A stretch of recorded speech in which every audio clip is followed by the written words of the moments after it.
do this one. Yay. All right, should we get started? Okay. Hi everybody and welcome to the Lectures in the LLC. I am delighted to introduce Rick Rebello. He is a horror writer and filmmaker based in Fall River, Massachusetts. His fiction appeared in dozens of magazines and anthologies, including Dracula, Beyond Stoker, issue number 6, Monsters in the Mills, Halloween Anthology, Flash of the Undead, Dead Girls Walking, Children of the Dead, Monster Mag, The Chamber, and Scars Magazine. His short story, Kiss of Death, was featured in Monsters in the Mills, an anthology that was nominated for the 2024 Shirley Jackson Award and shortlisted for the 2024 Australasian, yeah, that's a tough one. Shadows Award for Best Edited Work. Mr. Ricardo is a member of the Horror Writers Association's Massachusetts Horror Writers, and we are Providence. We are delighted to welcome him here today. We are excited at the eve of Halloween to have him here to speak. I couldn't be more excited to welcome our colleague, our friend, Rick, to speak today. Thank you, Emily, thank you. I appreciate you, and I appreciate the support of the college, obviously, and all the work that you've done to kind of set this up for me. So today, let us talk about the horrors of self-publishing horror.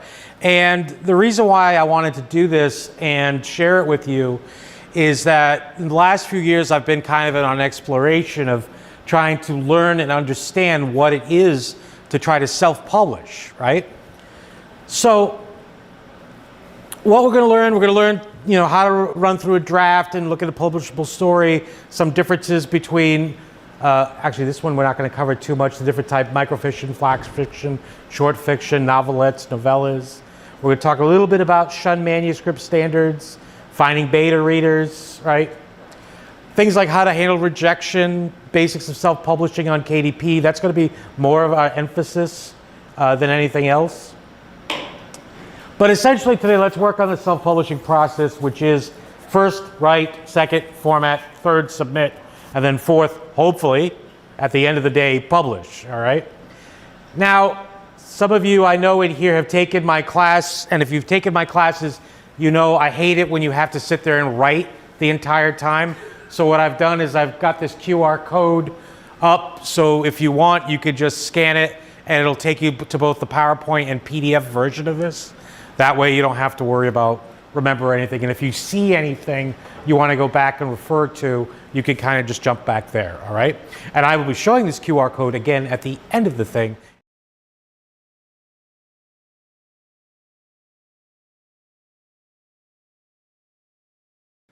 All right.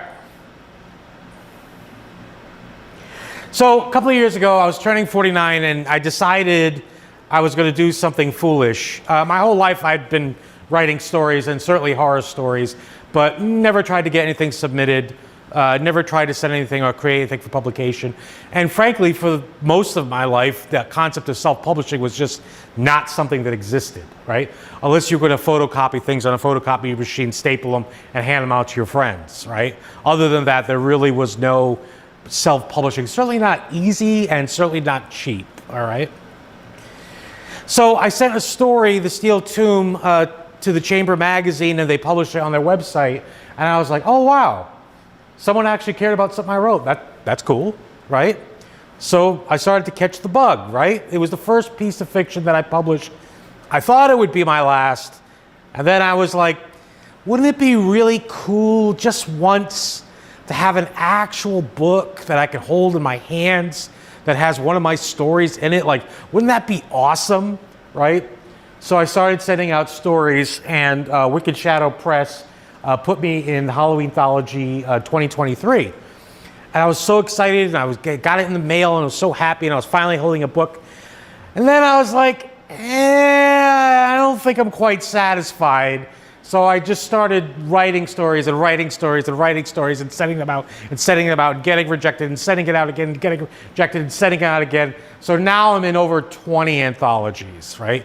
Not self-published. These are published from external publishing houses, right? And I had this month alone, this thing's a little slight, 7 more coming out this month. Lizzie, by the way, Lizzie Borden House Anthology, we will be at the Lizzie Borden House November 9th. All the different writers that are in the book hopefully will be there doing readings, which will be kind of cool, all right? So that's a big one coming out. This one is self-published, my Halloween collection, but all the other stuff were on different things, right? So you might be asking yourself, or I have to ask myself, how the hell did I get here, right? Well, think about the first story you ever wrote, right? Think about what motivated you to write that. Think about the initial thought that came to you and the fact that you thought that thought was so valid that you wanted to somehow either put it to paper or to a digital file, right? For me, I know exactly and remember exactly when it happened, right? 1984, I was 10 years old. I went to the Fall River South Branch Public Library, which nowadays is a place, daycare, right? Which is great, but after it was shut down, they turned it into a bizarro smoke, which I almost took personally. Like I was really sad to see my public library turn into a pot shop, right? But at the South Branch Library, I met the great Dave Mello. And Dave, even though I was very young, gave me a copy of Clive Barker's In the Flesh, which I had absolutely no business reading at 11 years old, right? But he knew I liked scary stories, so he's like, if you like scary stories, read this, right?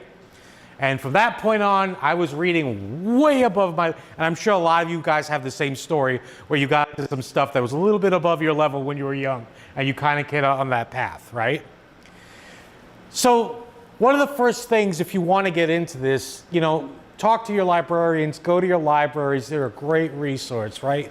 You know, I'm proud to still have Dave in my life and to have him as a friend 40 years later, you know, because when I do go to the public library and do my events and things there, I feel like I'm giving back to him, because at the end of the day, I was just a Portuguese kid who didn't know how to read English that well, but when I showed up at the library, it helped sort of transform my life. It showed me that I could be something other than just somebody that worked at Quaker Fabric or Shelbourne Shirt, right? Not that there's anything wrong working at Quaker Fabric or Shelbourne Shirt, but it just gave me a different path, okay? So in the library, funny story, they had a 25-cent used book box, and I was attracted to Stephen King's The Shining, right? Partly because I knew it was scary, right? Plus, this version of The Shining, which is in my office still, had a foil cover, which looked really cool, right? So on top of Clive Barker's In the Flesh, I read The Shining in the 4th grade, right? And I remember writing a 4-pager, a sequel to The Shining, in the 4th grade, which is my first piece of horror fiction that I wrote, okay? The line that drew me in the book, I don't know why, in 4th grade, officious little prick just sounded so cool. I don't know why. I don't even know, I still to this day am on the fence of what the hell officious means, right? But I knew when I was a kid and I read that, I was sold. I was like, I'm on board for the rest of it. So I ended up reading about a drunk father and family and abuse and everything else, right? The thing that cemented it for me was my mom went to a store called Big Value Outlet in Fall River, and for $3 she bought me Stephen King's Night Shift collection on tape. I believe it was 1986, right? And I wore these things out. I played them back and forth until side A sounded like side B, right? Those of you who had cassettes know what I'm talking about, right? Until it sounded like the devil was trying to talk to me, okay? So now, you know, I'm doing readings at the library, working with Dave, working with other authors, and it all just comes from that initial, you know, thought of, what is this? What is this book? What is this story? Why do I like it, right? Why is this the journey I want to travel on, right? So the question for you guys is, how can you do the same or similar, right? That's why you're here, right? That's probably the question you have. It's like, that's great, Rick, but what about me? Like, how can I do this?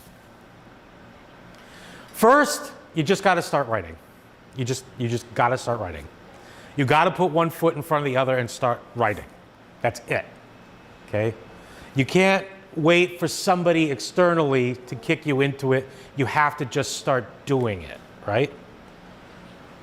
Take a class attend a workshop. Congratulations, you've already met that qualification, right? I can't express enough, my master's degree is in media studies, which is all fine and well, but I'm gonna tell you right now, my colleagues who do have English degrees, way ahead of me, right? As far as understanding and knowing the fundamentals of writing, as far as just having practice writing and getting the chops, because writing, it's a lot like working out. You gotta kind of build that muscle up, right? You gotta build the muscle up. Especially if you're gonna try to do a novel and you're gonna try to knock out 50, 60,000 words, you better have strong muscles, right? But just like going to the gym, you can't show up the first day and bench 350 pounds, right? Unless you're on steroids, then God bless you, right? You gotta work at it, right? So taking your classes here at the college, taking bonus classes or workshops, all of these things are tremendously valuable. This summer, I went to a company, Crystal Lake Publishing. They had a workshop for working on a novel, and I paid some money, and I took the workshop throughout the summer, and I got to work with some of their professional editors and got some good feedback and stuff like that. And even at my age, right, I'm still going to take classes, I'm still going to ask questions, I'm still going to take feedback. The whole concept of lifelong learner is a thing. It's a real thing, okay? So learn something new, different, right? Next. Okay. So you might say to me, people always ask authors, the question that Stephen King hates above all other questions, to the point where when people interview him and they go, you know, we're going to ask you, right? He goes, you're going to ask, where do I get my ideas? Right? Authors are constantly asked, where do you get your ideas? All right? There really is no good answer for that other than everywhere, right? Like I say here, follow an intrusive thought, an idea, or a concept, right? Open up your radar and take the world in around you and ask yourself, could that be a story? Like, what if that happened? Or what if this happened, right? You know, recently I wrote a story that got published by the Horror Writers Association about a guy who finds an 11-foot animatronic werewolf on Facebook Marketplace, and he goes up to Salem and he buys it from this witch, not knowing that the amulet that comes with the werewolf turns the werewolf into a real werewolf at one point at night. And that story, people will say, where the hell did you get that craziness? And I'm like, I buy stupid stuff on Facebook Marketplace, right? And if you've ever bought stupid stuff on Facebook Marketplace, you've bought it from questionable people, right? So you have to ask yourself, what if these questionable people have bad intentions? What if they just so happen to be a witch, right? Because witches might want animatronics in their front lawn too, right? They want to enjoy Halloween just like the rest of us, right? So what happens if you buy one from them, okay? Simple ideas, you know, stuff that you think about every day. What if this? What if that? What if this happened to this, right? A lot of my books, as you see in here, are cryptid-based. Those are nonfiction books, all right? All of that is just because I like walking the Freetown State Forest. I just do, right? That's one of my favorite things to do in my free time. And when you start learning about Freetown, you start learning a lot of scary things, right? Just like when you start learning about Fall River, you start learning a lot of scary things, right? And those books are essentially just collections of all the things and the research and everything that I did over the years of picking stuff up about cryptids here and there and here and there and there and there. Now, before you ask me, no, I've never seen a cryptid at Freetown State Forest. I've seen a black bear, but I've never seen a cryptid, okay? No puckwudgies. I've seen the puckwudgie sign, right? And you think I invest so much time and energy and effort into puckwudgies that I hope I could find one, right? Here's the thing about that writing, guys. You might write it and be like, this is pure garbage, okay? Don't worry about it, okay? Don't worry if it's a mess at first. It's supposed to be messy, okay?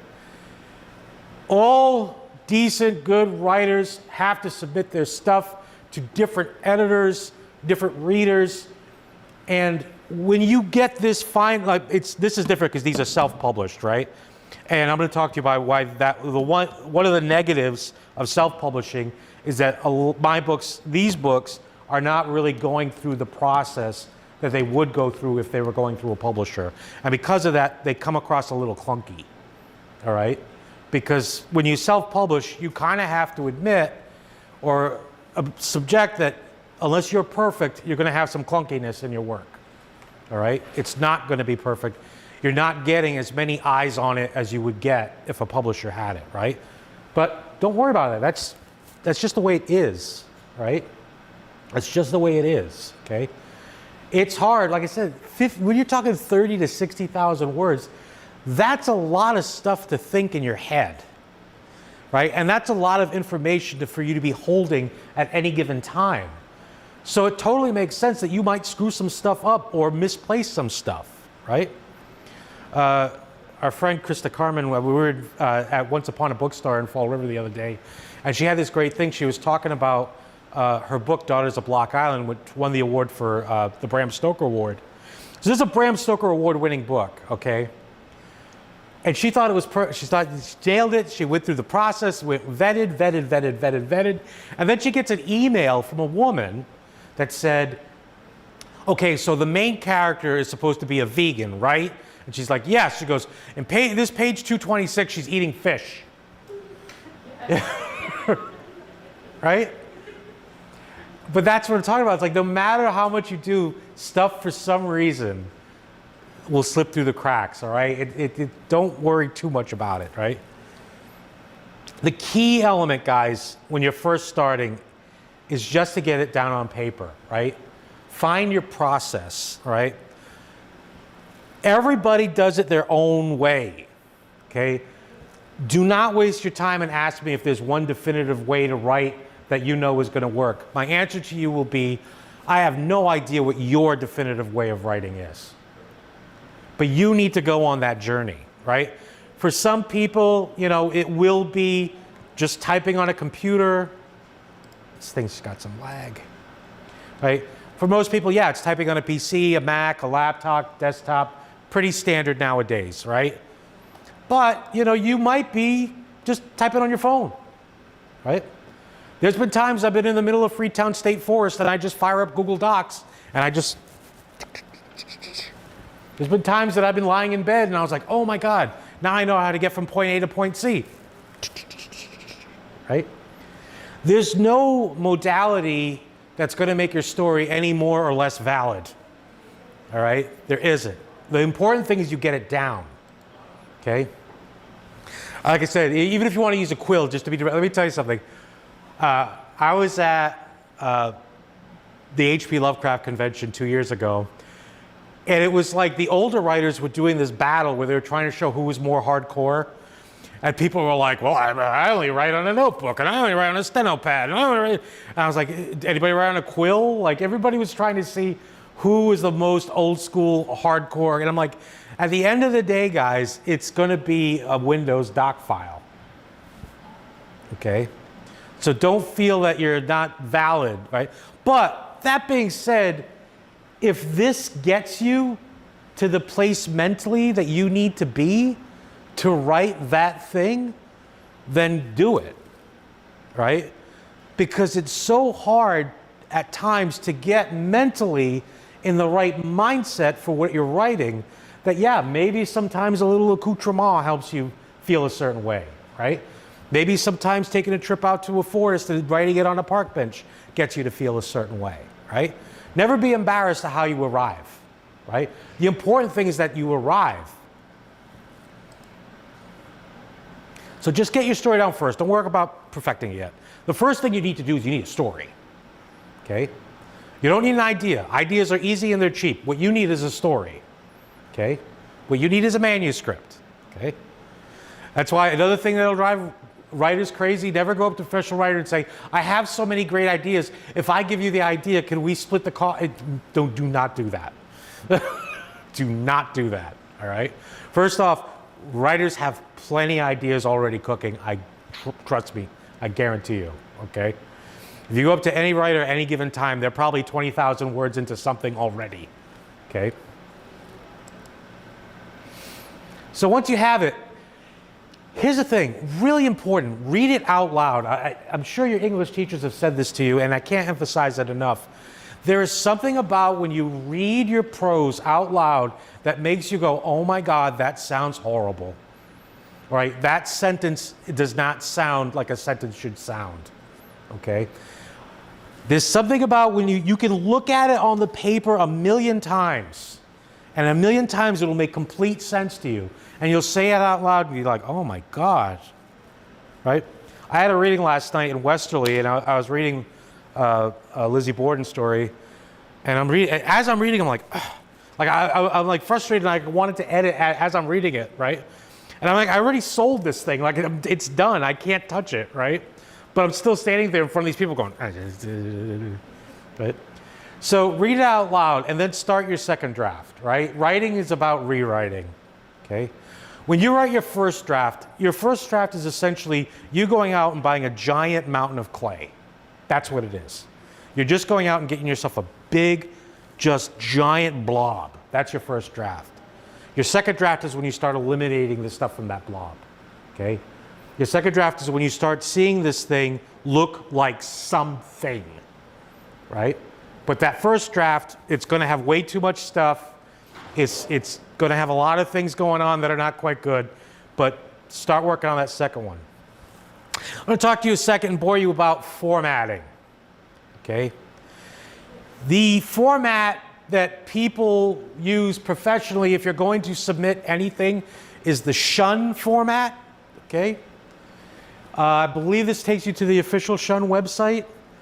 Let me tell you right now, if you submit anything, nowadays any submission call gets between 400 and 1,000 submissions, okay? And that's usually for 20 spots. So if you're not formatted a certain way, right off the bat, boom, you're out. Okay? You'll get that drop letter so fast. Okay? They're serious. As soon as they open up your email or they open up your Word file, if they don't see the right font, the right spacing, you're out. Out. Okay? And it's not like English class. You won't be able to sit there with the teacher and try to work on just getting yourself a C and get through class. You are out. Done. Okay? It's not that complicated. It really isn't. It is totally not that complicated, all right? So when we talk about SHUNN, what we're saying is, what I do is I create generic the cotton candy is kind of blocking a little bit. I create generic templates for books and for short stories in Word. So I have something called Word generic paperback or Word generic short story. You know, you have your block here with your personal information, your word count, your title, and then you go on your stuff. The important here, your line spacing, you want your indent on your first line. Double space is what most editors want. Okay? Double space is what most editors want. Okay? Everything I'm telling you is on average, all right?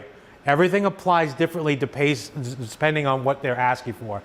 What I do personally, since I know that if I'm self-publishing, my final product is going to be a 6x9 trade paperback, I set up my stories at 5.5 by 8.5 so that as I'm writing it, the way it looks on the page is where it's going to kind of sit on the page, right? Because as I'm going to tell you here in a little bit, when you upload your thing to Amazon, it's going to, especially with Kindle especially, because Kindle uses flow and reflowing, right? And if you don't have an understanding of where your words sit on the page, it'll be a hot mess, okay? You will get your book and you'll be like, oh my God, what even is this? All right, you'll have paragraphs, gaps, things here. Pictures, oh my God, pictures will be a nightmare, okay? You will not believe, it's like they put everything in a blender, okay? So I set myself up at 5.5 and 8.5 because that's as close to this as I can get. 5.5, 8.5, 12 point, Times New Roman, right? Times New Roman or Courier New, okay? And if you do that, if you make a template, the beauty of that is that once you're started, you're good. You just got to stay on that, right? And be mindful of that. Many editors prefer Word or PDF. Editors hate Google Docs. Hate them.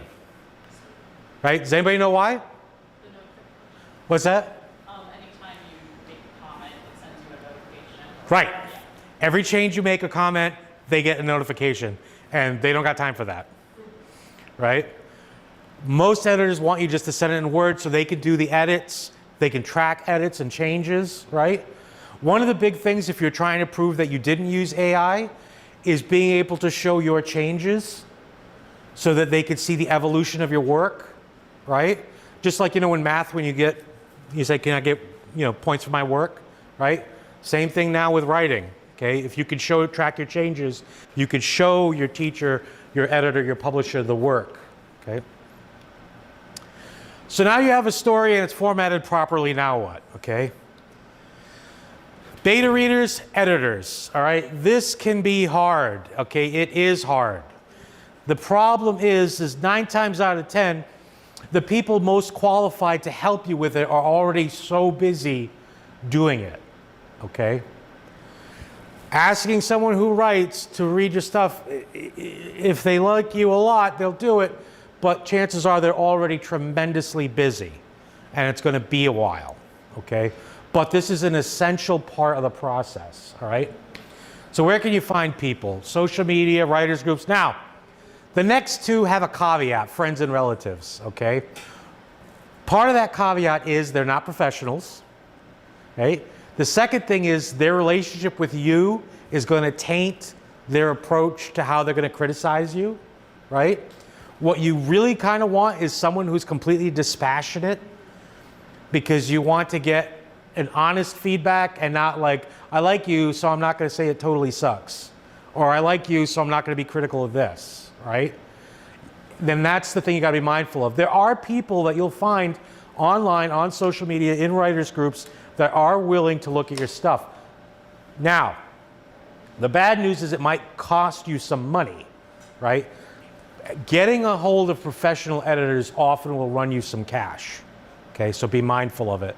A big part of why I did the class this summer with Crystal Lake was that I was going to have 3 of their editors go through my work, and the entire cost of the class was only $160, right? So for $160 to have a publisher and 3 editors do drafts of my novel, great, right?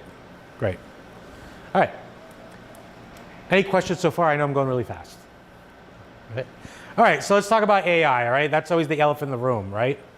Now, like it says here, most anthology blog and contest editors have absolutely citing their rules and the guidelines for what they do not want in terms of AI.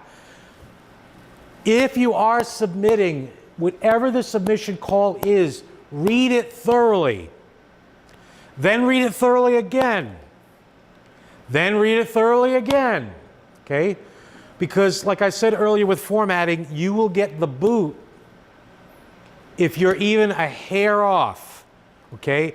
If they're doing an anthology about black cats at fall who wear red caps, and you send them a story about a black cat in fall wearing a blue cap, they will reject it. Because they have plenty of red cap stories, right? And you will get super upset, okay? And sometimes they'll even say to you, we really love your story, except for the fact that your cat has a blue cap, right? That is a real thing that can happen to you, right? So let's talk about AI. Now, I designed this with AI to show you something, right? Part of why you should be mindful of AI is it totally screws up, right? Remember one thing about AI. AI often has a self-rule, which it cannot duplicate what it makes.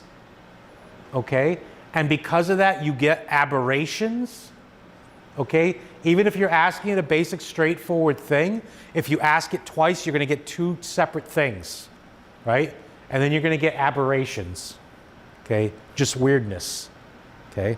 Even for something as simple as straightforward as this, okay? That's one of the things that'll show up, okay? That being said, AI is not just one singular thing. The big red flag, the bad boy in the room, is generative AI, right? Generative AI would be you going into ChatGPT and say, write me a story about blankety blank that's 5,000 words. And you just step away, it writes a story, you cut and paste it, boom. Okay? Generative AI is doing all the work for you. Okay? That's the number one bad of the bad of the bad of the bad.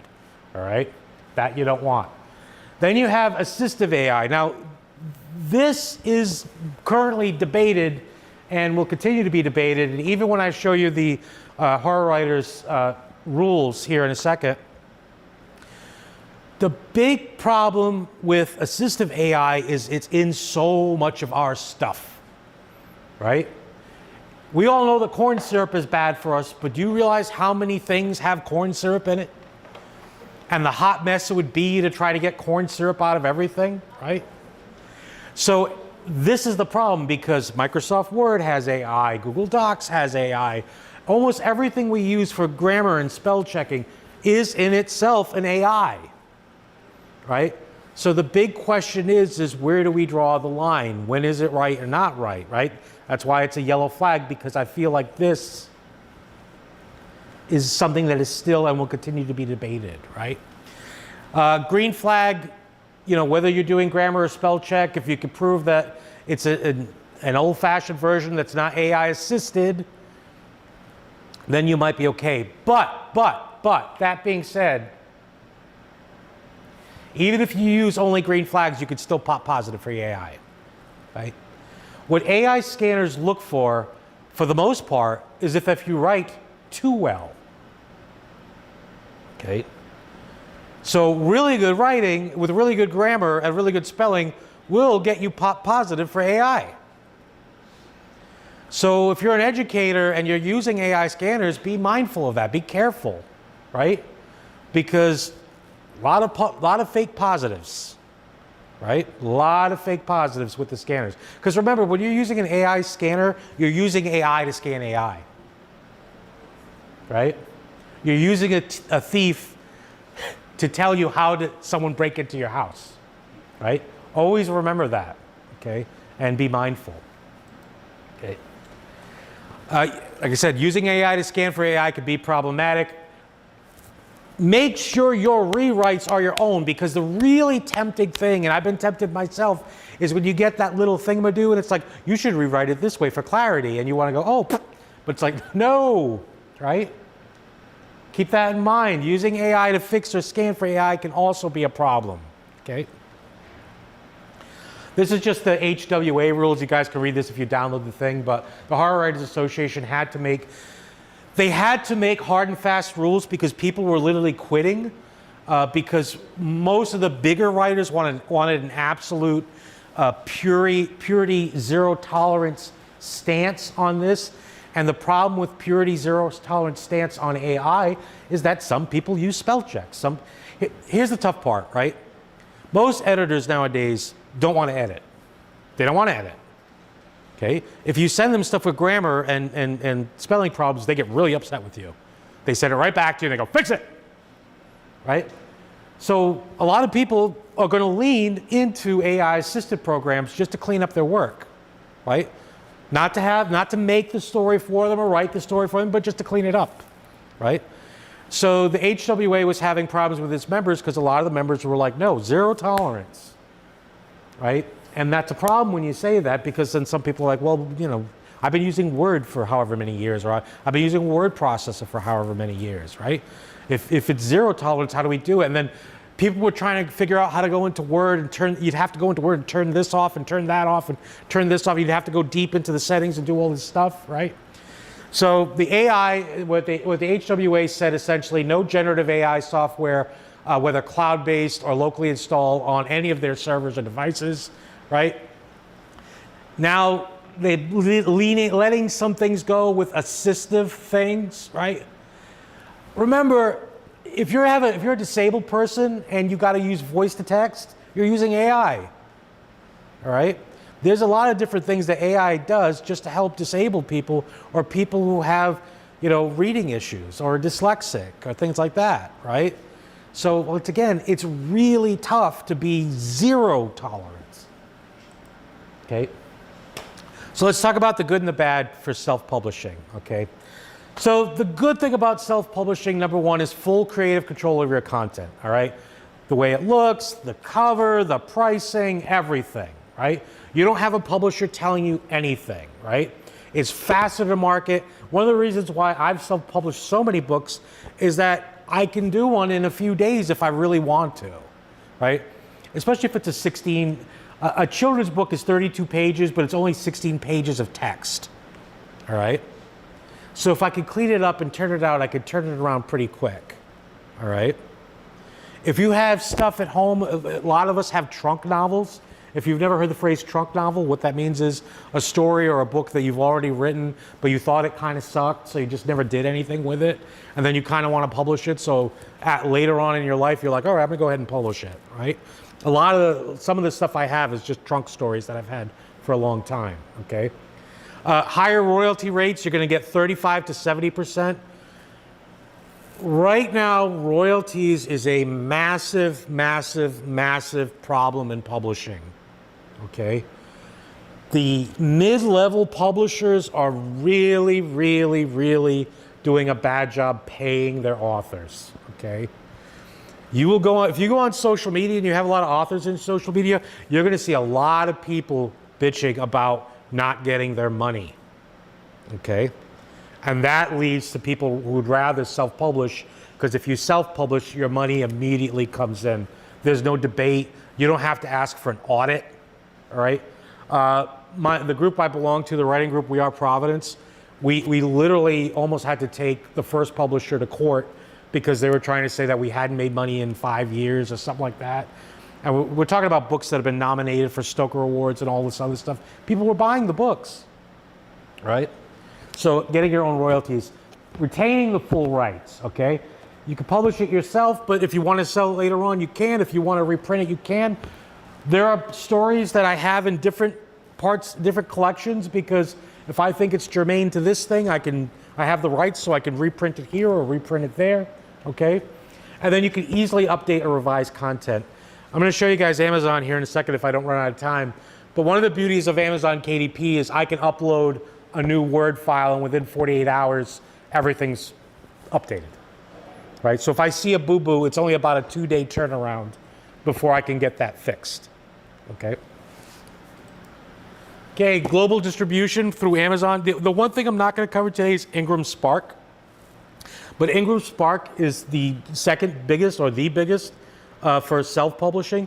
Ingram Spark will also get you into libraries and get you into bookstores and do a lot more than KDP. But KDP, as I'm going to show you today, is kind of the easy way of doing it, right? Great for niche or specialized audiences. You could build a direct relationship with your readers, real-time reviews and sales metrics and feedback, and no gatekeeping, right? You can write anything you want. No one's going to tell you you can't write it, right? For better or for worse.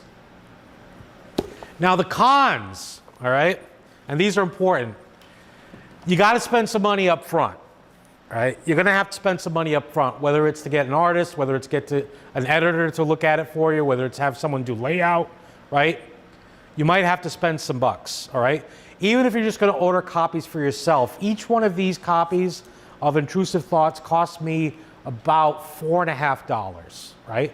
So if I'm going to an event and I want to sell copies, I have to pay, if I want 20 copies, it's 20 copies at $4.50, and I got to pay that up front and hope that I sell it and make it in return, right? So I got to take the burden on myself.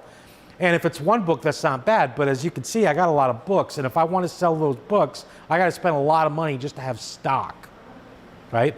One of the good things about Amazon is people can buy it, and Amazon's going to print it and send it to them. So I don't have to buy it and worry about getting it to them, right? But I make considerably less money if they do it that way, right? So no quality control unless you hire externally. Limited recognition in literary circles. It's getting better. It's getting so that you don't have to be published by a major publisher to get put in for a Stoker Award or a science fiction award or the Shirley Jackson Awards or something like that. You can now submit your stuff independently or have your editors submit it and hopefully get it looked at. Same thing with limited recognition, literary circles and awards. All marketing is the author's responsibility, all right? So, let me do sidebar here. So, you will be expected first, put it this way, even if you want to get published, a publisher won't take you seriously if you don't, at the very least, have social media, and part of that is your own website, right? Some place where people go and can see that you have been and are doing stuff, okay? You want to have a blog, you want to update your blog, okay? Whether it be events, contests that you're in, books, all this stuff. This is all just updates I've had recently, okay? I don't know if they're seeing that on Zoom. Oh, all right. Sharing the wrong screen. Yeah. Oh, I'm sharing the wrong screen? Yeah, so if you like go back down to the bottom, unshare, and then share the website. How's that? That should be, yeah, it should be working now. Okay. Screen now. Yep. So you will be responsible for doing this stuff, okay? You just jump. So your website, one of the things that a lot of people do now is you create a link tree where you put your YouTube, your Facebook, your website, your Blue Sky or whatever account so that people could go to a one-stop stop to see your stuff.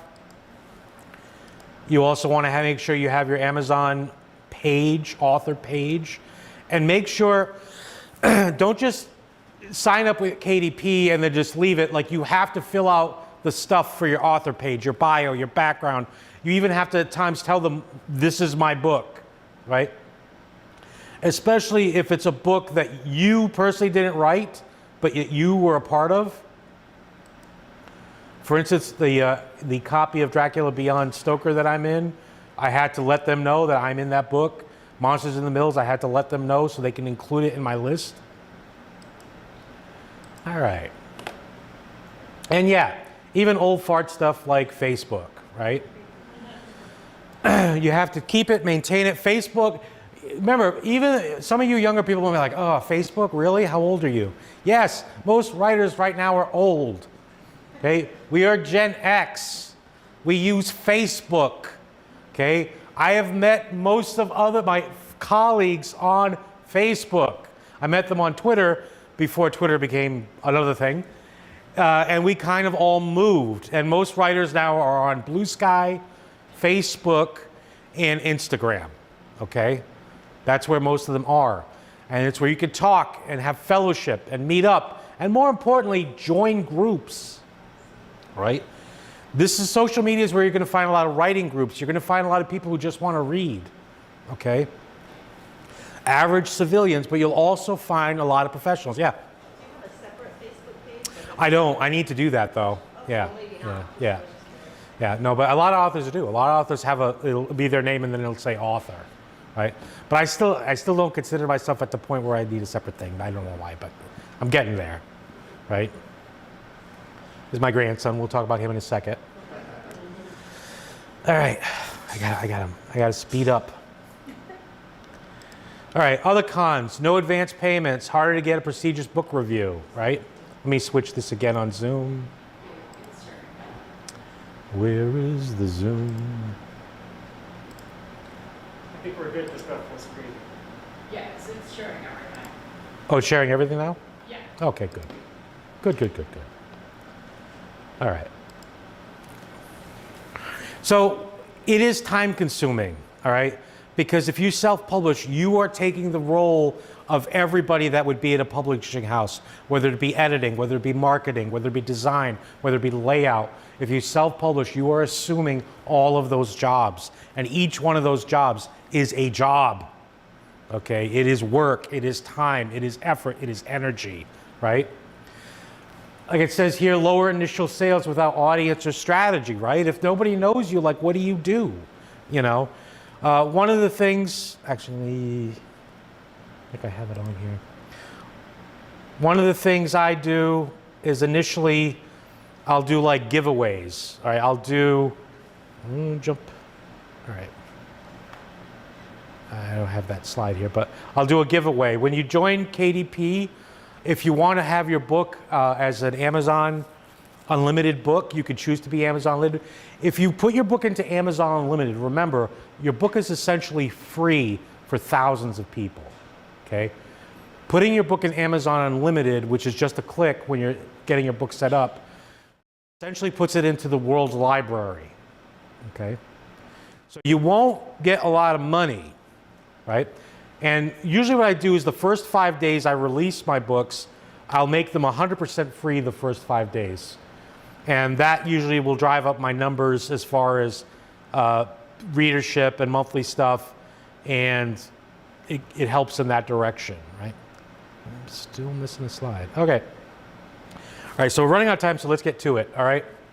You want to create a book, all right? So first thing you need to do is you need to go to Kindle Direct, okay? Which is that QR code there, all right? Or if you download the slideshow, make sure you get that QR code. Once you go to Kindle Direct, it is actually a very, very simple process, all right? Once you go through the process of getting all your information in and they have your bank money and your information, everything else, it's almost just a matter of clicks. First, you want to click to do a new title. So the first thing you need to ask yourself right off the bat is, what is it do I want, right? Is my goal just to have an electronic book that people can get to, right? For instance, like if you're an educator and you want to just make a workbook for your students, right? And it's not going to be a physical workbook, then just making a just regular Kindle Flow thing works great, right? Or if you just want to get your stuff out there, works great, okay? Do you want a paperback? Do you want a hardcover, right? Hardcover is a lot of work, and I'm going to be honest with you right now, guys. There's hardly anything more satisfying than doing that, right? To getting a book with your name on it and being like, it's still rewarding. It never gets old, right? But that is another set of work. Each one of these versions has a process that you have to go through of submitting it, redesigning it, and getting it to fit, right? Like I said earlier, the standard is a 6x9, okay? Books come in all shapes and sizes, but the standard is a 6x9 trade, okay? This is your brick and mortar, this is your everyday driver, your EDC, if you will. This is the one you want to go for. And that's why, like I said to you earlier, go ahead and just format your Word file for this size. It's going to make your life so much easier, right? A children's book is an entirely different creature, all right? As you can see, kids' books, if you want it to look like a kid book, right? Something that your kid reads in kindergarten, you're looking at an 8x8, right? 8.25 by 8.25, okay? These things have very different rules, okay? This book has to be at least 32 pages. This book has to be at least 72 pages for them to print, okay? What makes this a hot mess is that if you want your designs to go to the edge, which this does not, right? And there's a reason why my kids' books don't go to the edge, because that is the hardest thing to get approved. Okay, Amazon goes crazy if they feel like your image bleed is not quite right, right? And if you don't get your layout perfect, they will send it back to you. They will not publish it until you get the layout perfect. You'll get a rejection email, and they'll say, this is why we reject it, fix it. And you got to go back and fix it, right? My workaround with kids' books has been to use Canva, because Canva has a preset for kids' books. So I know if I set up in Canva, as long as I get my stuff to lay inside these margins, I'm good, right? And then I can just get Canva to export it as a PDF in a CMYK, so that the colors are right for printing, and I'm good to go, right? Same thing with Canva. If you make a template, makes it a lot easier. The kids' books, one of the reasons I use Canva is I can get all these nice generic backgrounds and stuff like that as part of my Canva membership, right? And for kids' books, you need just a lot of generic sort of backgrounds and stuff, and you just kind of pop them in there and you put your text over them, right? You need stuff that's, you know, really easy to kind of lay on top of. All right. So getting back.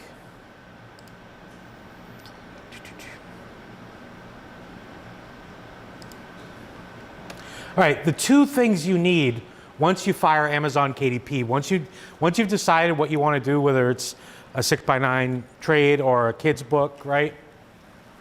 You need a docs file, a Word docs file, all right, or a PDF. A PDF they're only going to accept if there's illustrations, okay? They don't want to take it, they definitely won't take a PDF for a Kindle because they can't reflow it, meaning they can't resize it on a person's Kindle if you send them a PDF, right? You have to do it in a docs file, right? So whether you know how to do Microsoft Word or not, you better learn how to do it, or you better learn how to export to docs. And then once you export to docs, if you're going from Google Docs to Microsoft Word, check your file because stuff might not be where you think it is. Okay, that's a big one. Then you need a cover for the cover creator. Okay, a cover is going to be 3:4 or 3:2. Okay, image. You want it as many pixels as you possibly can, but it's got to be in that type of thing because the way it works for these covers, I've gone to just doing the simple covers. The simple covers on Amazon, all I need is my front image that I design mostly in, I use the free thing, GIMP. I don't know if you guys use GIMP, right? I use GIMP, I use Photoshop, I use Illustrator. But the cover program lets me do this just sort of generic back cover and a generic spine. All I do is I just change the fonts.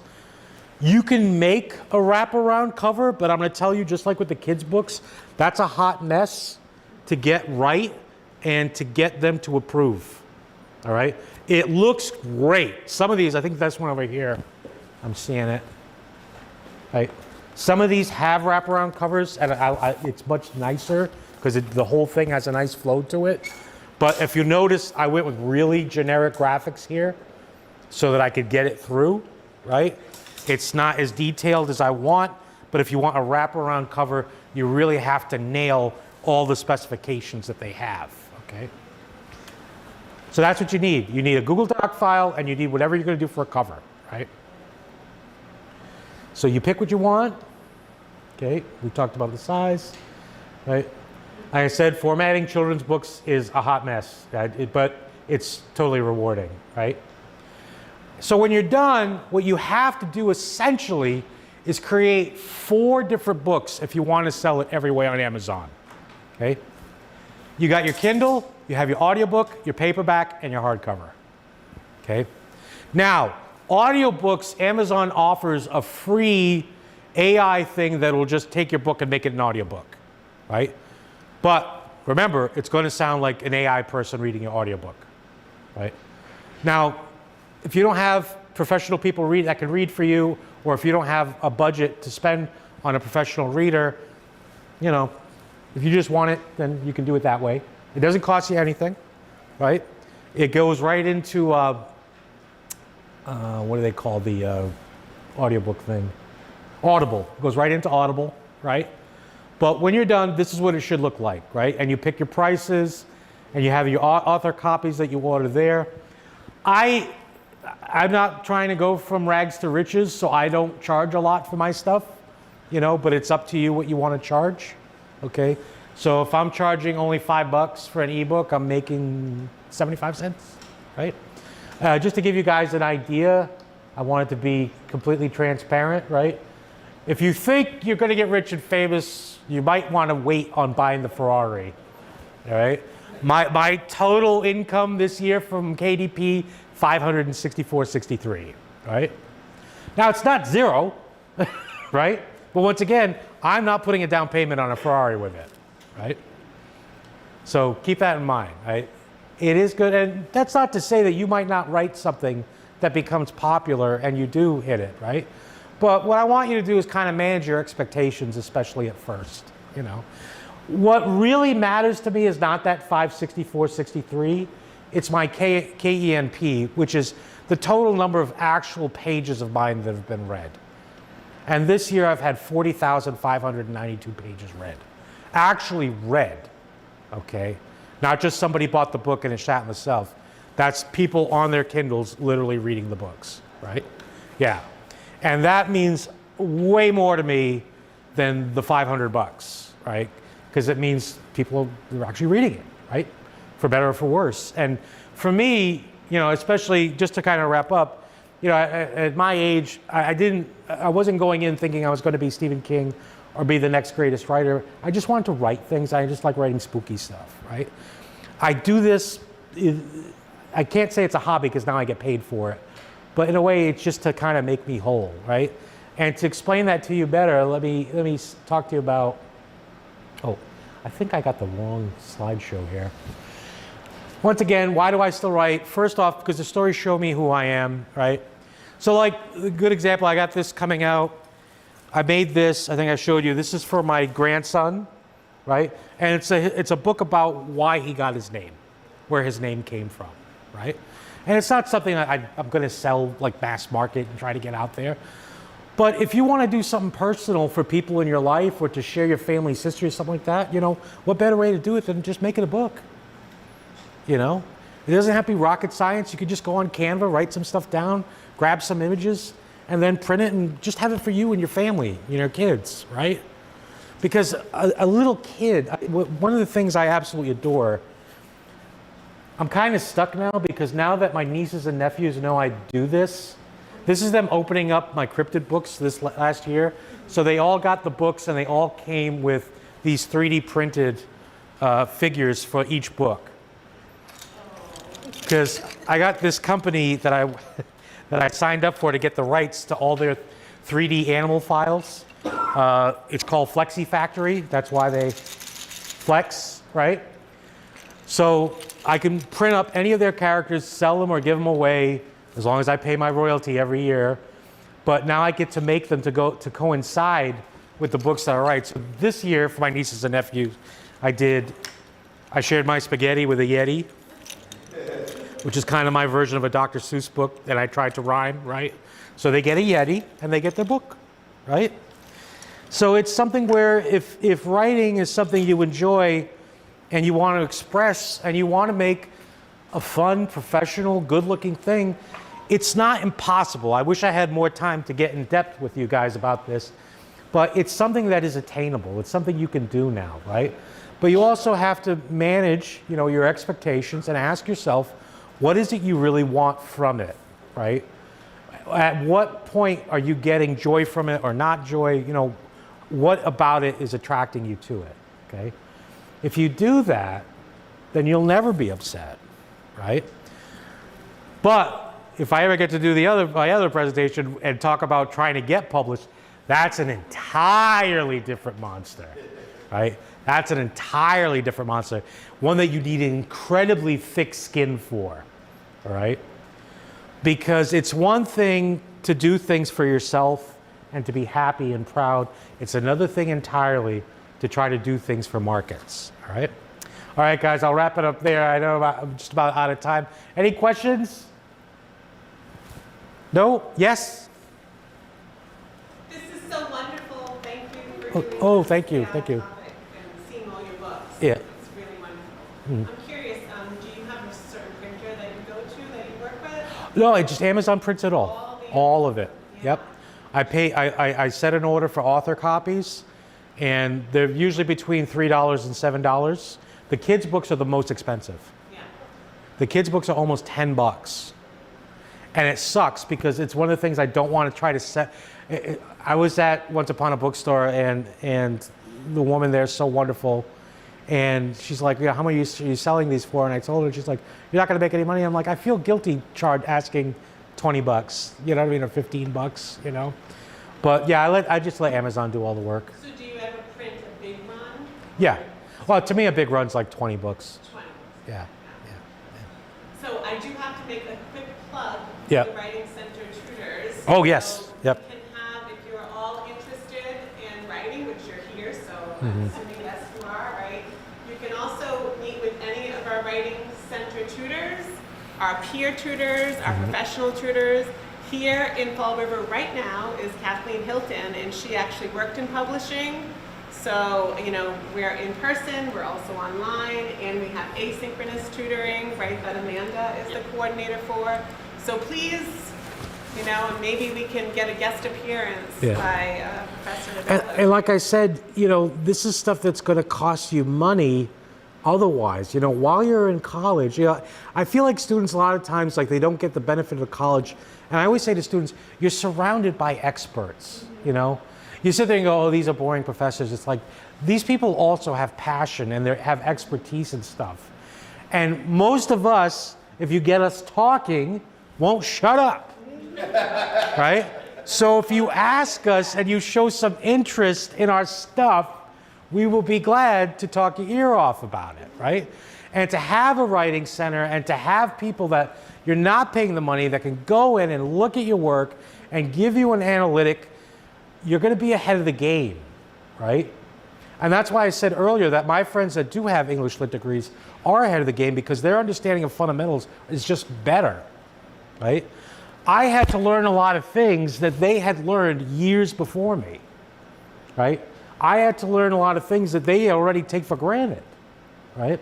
So it's totally, if I could go back in time and if I had taken more English Lit back when I was an undergrad, I would have totally done it. I would have totally done it, right? But thank you so much. Any other questions? Any other questions? Yes? I'm going to be what? Oh, which what's the date on that one? Once Upon a Bookstore coming up, yeah. I'm doing one with, I believe, yeah. That's how tired I am, Laura. Well, I'm like, shut, Eric Nunnally. Oh, and Eric Nunnally is an amazing writer, by the way, and we're going to be at Once Upon a Bookstore. If you don't know where Once Upon a Bookstore is, it's really hard to find.